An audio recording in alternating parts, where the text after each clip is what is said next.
Magandang araw mga kaibigan, no? Ako si Brad, mukhang adik.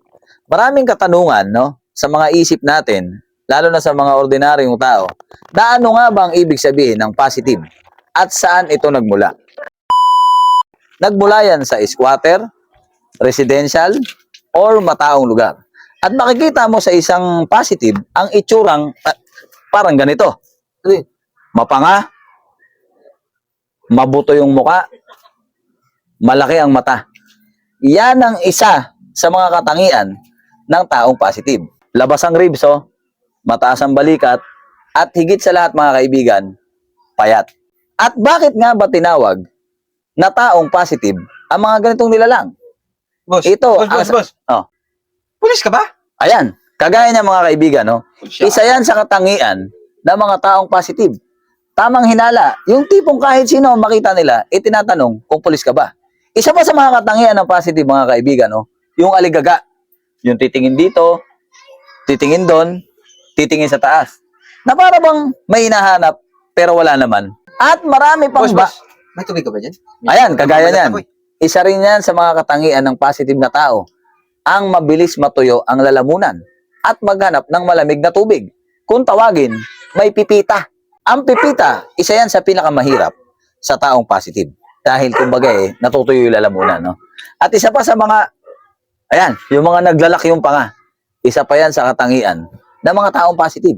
Kaya sa maraming katanungan kung saan ito nagmula, ano ang mga ginagawa, at ano ang pinakamadalas makita sa mga taong positive, nasa kanya lahat. Boss, nagmamadali ako. Saan ka ba pupunta, boss? May bibibihan na. Ayan, isa pa yan mga kaibigan, no? Isa yan sa mga katangian ng positive na benta ng benta na kung ano-ano, kahit di gumagana, kahit hindi sa kanila. Isa yan sa mga katangian ng taong positive. Magkano ba binibenta?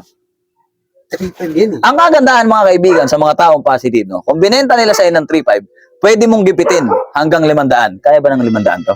Meron ka ba dyan? Oh, di ba? So ganun lang kasimple mga kaibigan, no? Kaya kung ikaw may nakita kang taong positive, huwag kang magiging negative dahil sila nga ay positive. Boss, may 10 piso na lang dyan. May 10 ka? 10? Isa pa yan sa katangian ng mga taong positive, no? Hingi ng hingi kasi tambay karamihan eh. Yung iba naman may trabaho. 4 lang to eh. Oh, pwede, pang-ice tubig. Ayan. Sa halagang 10 piso. Kailangan mo, boss. Hindi, akin yan eh. Ha? Akin yan eh. Hindi mo naman sinisin yan eh. Hindi, nagdo-documentary ako eh. Ano? Bawal na ito. Ha? Bawal sa'yo. Tsaka, tagal na ito, hindi mo pa nasisindihan to eh. Oo nga eh. Paano yan? May documentary pa ako. Para may silbi itong hawak ka ng hawak dito kanina pa eh. Hindi. Hits ka ng hits dito, wala naman. Hindi, pan-documentary ko yan eh. Anong dokumentary? Sa video to eh. Bahala ka dyan. Boss, sigarilyo ko yan. Sir. At sa ngayon mga brother, ito yung mga available natin na cup. Ayan ha. So murang-mura lang yan. 350 isa, 1,000 tatlo. Free shipping na yan mga brother. Kaya wag ka na mag-alinlangan dahil legit at walang istapahan. Alright? So sa lahat na may gustong umorder, mag-PM lang kayo dito sa page. Ako o si Abby ang sasagot. Free shipping yan. Payment first through GCash. Salamat Brad.